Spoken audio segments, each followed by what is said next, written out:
strategic planning committee meeting, our first one. So today we kind of broke down what our strategic plan was and kind of brainstormed some new ideas on what we wanted to see in our new one and the focuses that we wanted to make. So basically what we're doing is we're sitting down to create our educational plan for the next 5 years for the school system. We want to make sure that every child gets what they need to be college, career, and life ready. It's super important to have a steering committee like this because not only does it involve educators, but it involves non-educators as well. And our goal in having these meetings is to talk about not only where do we see as educators where the school system should go, but where the community wants to see education go for Isle of Wight County. We're really looking at data, specifically Isle of Wight County Schools data from the division's perspective in comparison to the state. Of course, those things that allow us to be accredited according to Virginia Department of Education. But we're also looking at what are those community things that we need to do to possibly reach more of our students. What does the climate look like in our classroom? What additional supports do we need for our teachers? And how can we ensure that we're continuing to recruit, hire, and sustain quality and qualified teachers within our school division? We cannot have a one-size-fits-all plan. Our plan needs to be for all students, and that plan needs to be flexible. Students need to have high expectations, but different expectations based on their abilities. Our next step needs to be setting goals. What do we expect to see accomplished in our county? And so now our goal is to say, okay, we see what we've done, and now how can it be better? How can we make sure that we are reaching all students? How can we set goals to make sure that we do have those expectations for parents, teachers, students, so that we are even more successful in the next 5 years?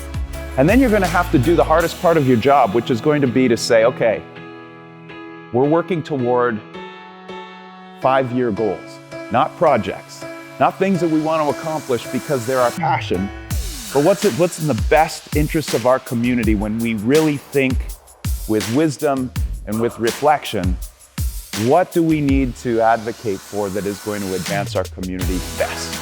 We've been working in smaller groups that then worked with larger groups to develop better goals and improve on each other's goals, to improve on each other's ideas, and we've been able to grow those to specific goals for the county for the upcoming years. One of the always things we always go back to, we're debating, we're talking about things.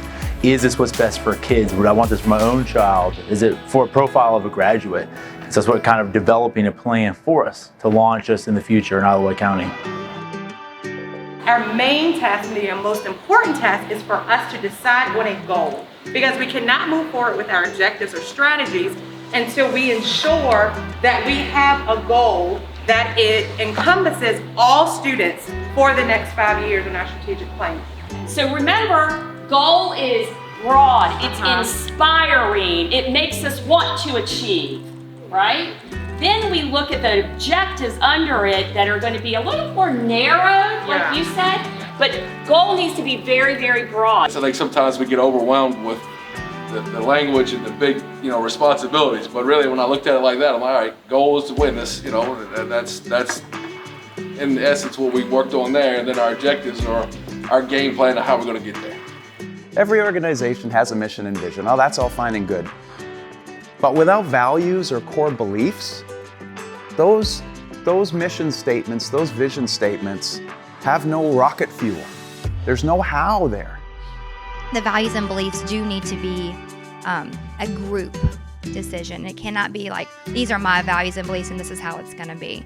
It should be centered around the entire community or organization. As leaders, that we can sometimes, without an organization's values, that we then would put our own values in, and we want to make sure that it's the organization's values and not our personal values that are being represented in the organization. It's really cool that they are thinking about asking kids to do this, because it is a kid's future, it's for us.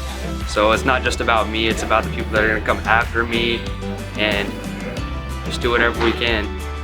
What we set out to do from the very beginning was to create a process in which we would engage the community in a way that we would have the co-authorship of this draft plan.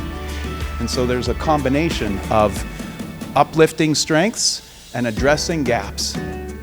And that is, in my opinion, one of the most straightforward definitions of what a strategic plan should be, whether you're in a public school system or a Fortune 100 company or a small business. We set goals and then we set out to achieve them.